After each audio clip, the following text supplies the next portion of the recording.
Lord. Hello, welcome to Brew and Plow Farm and cold soap making, also known as lye soap. Starting out with our recipe. First ingredient is water, not just any water, but distilled water, because we don't want it to have the salts in it. The second thing we're going to add is a highly reactive chemical called lye. Lye is sodium hydroxide. Ingredients 3, 4, and 5 are all oils. We're going to use olive oil, we're going to use palm oil, and we're going to use coconut oil. Now both the palm oil and the coconut oil tended to solidify at room temperature, and I heated them in the microwave so they're more liquid. What we're going to use is a small postal scale or dietary scale, and we're going to weigh out our ingredients. The recipe we're going to use today, all by weight, not by volume, is 14 ounces of water, 6 ounces of dye, 12 ounces of coconut oil, 8 ounces of palm oil, and 20 ounces of olive oil. Some of the specific equipment that we'll be using is we have a stainless steel pot, we have a immersion blender, we have some plastic measuring cups that we'll use for weighing devices. I have a glass Pyrex jar where it comes to having my highly reactive chemical, which is going to be my lye and my water. They're going to first be mixed in this. I'm going to be putting my oils into this stainless steel reservoir.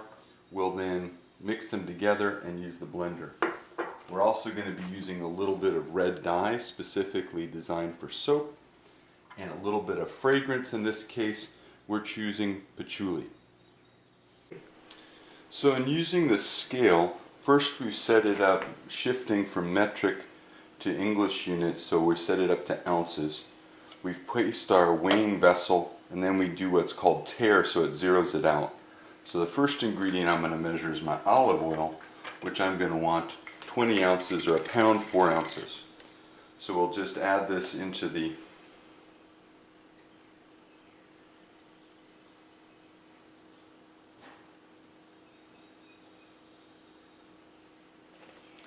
and it looks like I overshot just a little.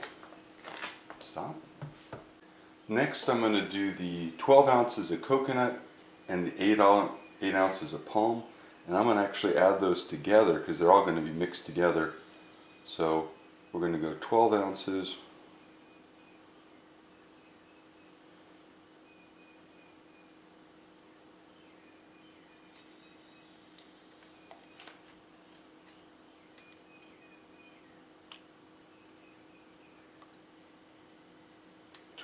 of coconut oil, and now 8 of palm oil.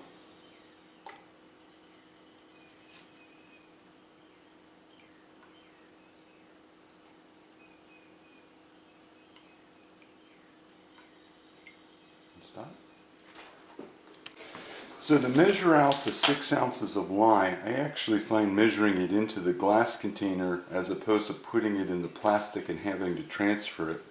So we're going to measure 6 ounces of this salt-like chemical, and again, this is pretty chemically reactive, and this is where gloves and safety glasses would be beneficial, especially when you're doing this around children or animals.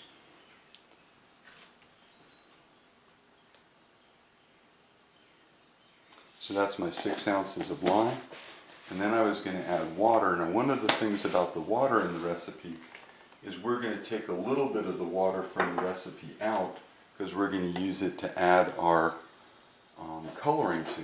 So I believe the recipe calls for 14 ounces of water, and what I'm going to do is I'm only going to put 12 here because I'm going to use 2 ounces later with the coloring and fragrance. You can speak up, sweetheart. It's not that you have to be silent partner. So that's 12 ounces of water. Now, where it comes to mixing the lye and the water, this is going to give off quite a bit of heat. And so be very careful in this process because it's going to become quite hot. And if you by mistake had done this mixture in this plastic weighing vessel, it would melt it completely and you'd have a big mess on your countertop. So where it came to our red coloring, we're using special dye that's designed for work with soap. And the ratio is 1/4 teaspoon per pound of oil, and we're going to have a little bit more than a pound. So I'm going to use a 1/2 teaspoon of colorant into the 2 ounces of water. And one of the keys in this regard is to add this at the end when we add the fragrance and not add it too soon. So we'll set this and our fragrance aside. We'll have coloring and fragrance that we'll add later. But next, stay tuned for the mixing of the lye with the oil.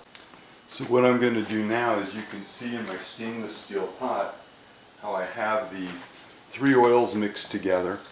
And to that I'm taking my mason jar that has the lye and water mixture, and I'm adding this.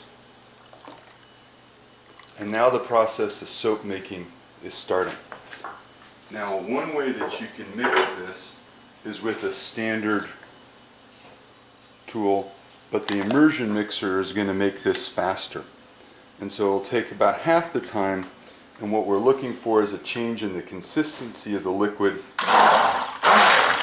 where it's going to sort of become a pudding kind of.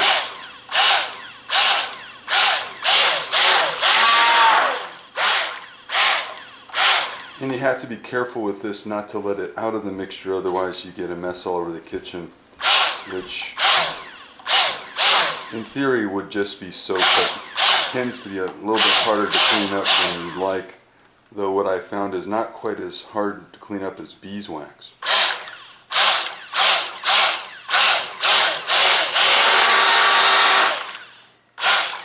What we're looking for is we're looking for this to start to form a layer in what's called trace. It's still at this point very liquidy, but it's starting to solidify, and we're trying to get it to that pudding kind of consistency.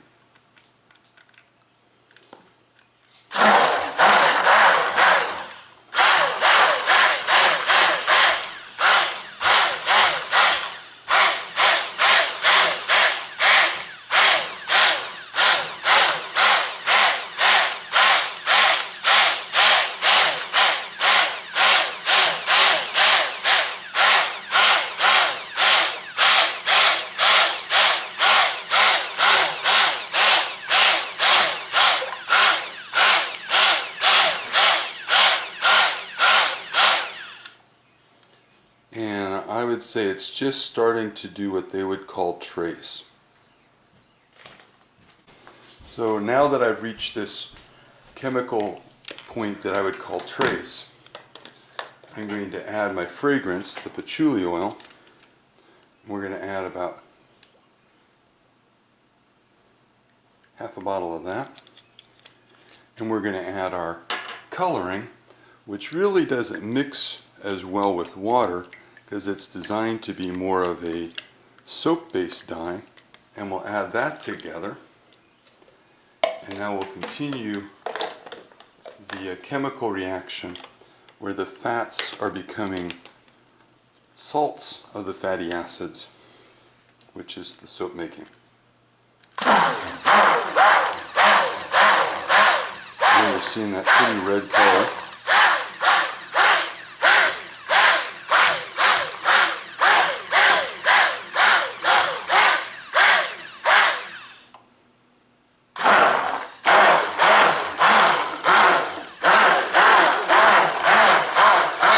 I can smell that patchouli oil.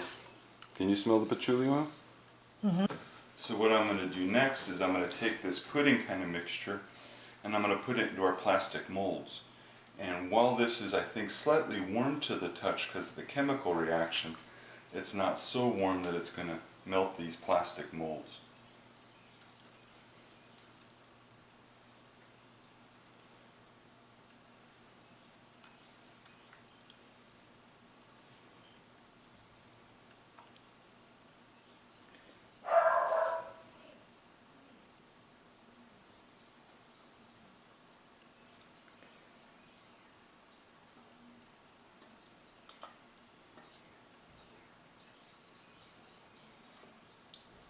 And what we found with the purple was that the color purple started out sort of light, but as the soap dried, it sort of intensified the color. So I'd say that this red has more of a rust kind of hue, whether it stays sort of rust or whether it more, Gretchen's showing off the purple.